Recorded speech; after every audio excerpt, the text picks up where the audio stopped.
JDU नेता और बिहार के वित्त मंत्री विजय चौधरी ने विपक्षी एकता की 23 जून को होने जा रही बैठक को लेकर कई सवालों का जवाब दिया है।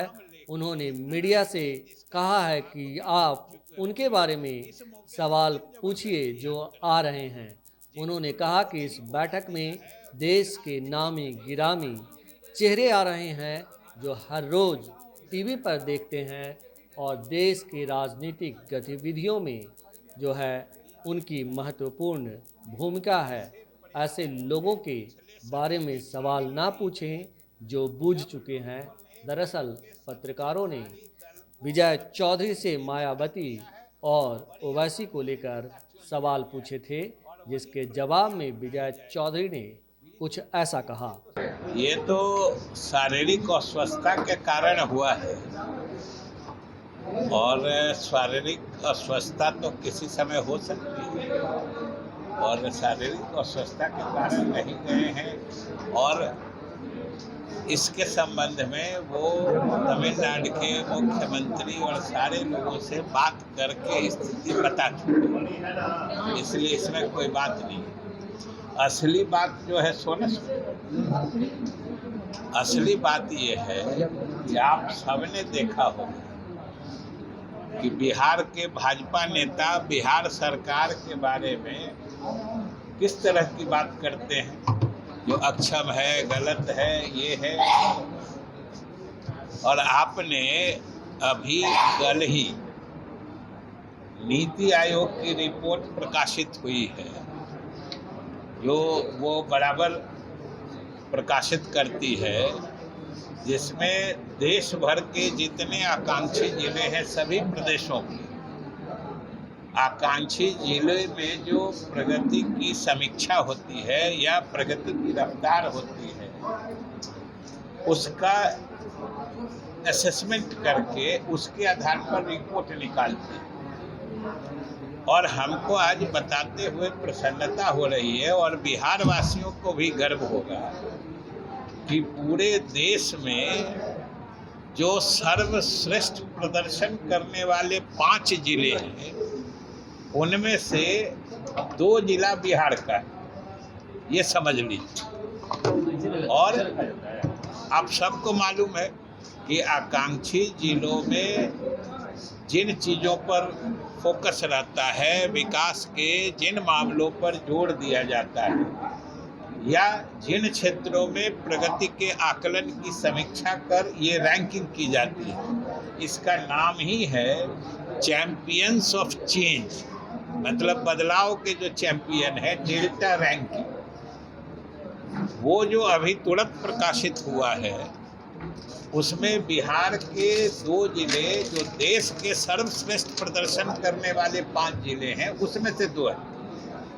और उससे भी खुशी की बात है कि जो कृषि एवं जल संसाधन का क्षेत्र है, उसमें बिहार का गया जिला देश में सबसे अच्छा काम करने वाला जिला है, पहले नंबर पर आया है। उसी तरीके से स्वास्थ्य एवं पोषण के क्षेत्र में पूरे देश में जो रैंकिंग, डेल्टा रैंकिंग की गई है, चैंपियंस ऑफ चेंज, और ये नीति आयोग के द्वारा किया जाता है, भारत सरकार की संस्था है, कोई हम लोगों ने बिहार सरकार की तरफ से नहीं किया है। उसमें जमुई देश में पहला नंबर पर है। अब आप सोचिए कि कृषि जल संसाधन में गया जिला देश में पहले नंबर पर है, स्वास्थ्य पोषण में जमुई जिला पहले नंबर पर है, और ओवरऑल रैंकिंग में जो सर्वश्रेष्ठ 5 जिले हैं देश में, उसमें बिहार के 2 जिले हैं, गया और जमुई। ये तो हम लोगों का प्रदर्शन है और नीतीश कुमार के सरकार की उपलब्धि है, जो केंद्र सरकार और नीति आयोग दोनों अपने मापदंडों पर समीक्षा करके पुरस्कृत कर रहे हैं। इन दोनों जिलों को पुरस्कार मिलेगा। तो भारत सरकार और नीति आयोग हम लोगों के काम की प्रशंसा कर पुरस्कृत कर रहे हैं। अब बिहार के भाजपा नेता ये जो ईर्ष्या जनित मैंने अंध विरोध में, उनको कुछ नजर नहीं आता है।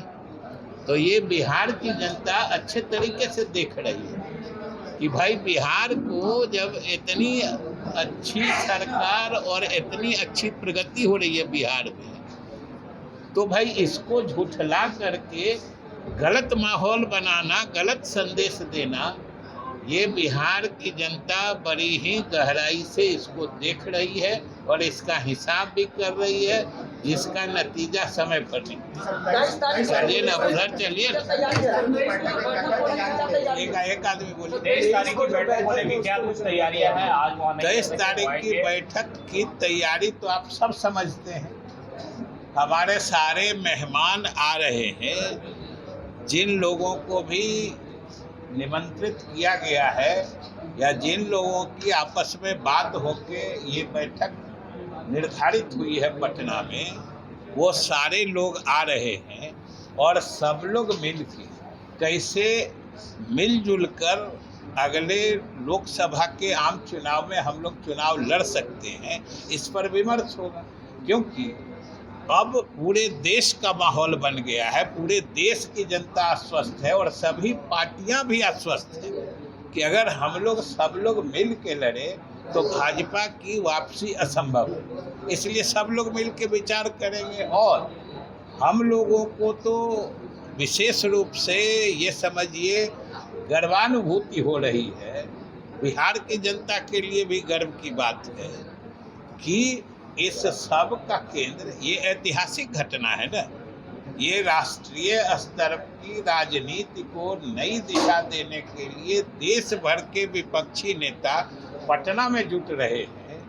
ये नीतीश कुमार की विश्वसनीयता और बिहार के लिए गौरव बोध का क्षण है।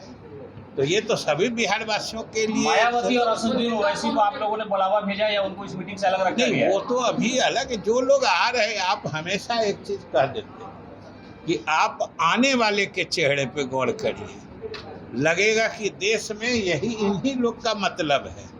आप अब किसी का नाम लेके अनावश्यक, जिसका नाम आप भी भूल चुके होंगे, इस मौके से क्यों जबरदस्ती याद करते हैं? जिनको लोगों ने ही भुला दिया है वो यहाँ आके क्या करें? बैठक कहाँ होगी सर? बैठक कहाँ होगी? बीजेपी ऐसे प्रयासों में पिछले समय में शामिल रही है जब लोगों ने मिलकर सत्ताधारी दल को सत्ता से बेदखल किया है और बड़ी आसानी से नेता चुन लिया गया है, और वही प्रक्रिया अपनाई जाएगी। बीजेपी के लिए तो सीधी बात है ना। बीजेपी के नेता कल तक कह रहे थे ना जो प्रधानमंत्री पद की वैकेंसी कहाँ है। अरे आप ही लोग दिखाते थे ना भाई, वो कहते थे प्रधानमंत्री पद की वैकेंसी कहाँ है। तो हम लोगों ने भी निर्णय ले लिया है, सब मिलके पहले वैकेंसी क्रिएट कर लेंगे और तब नया लोग जो आएंगे आसानी से चुन लिया जाएगा। आप बेफिक्र रहिए।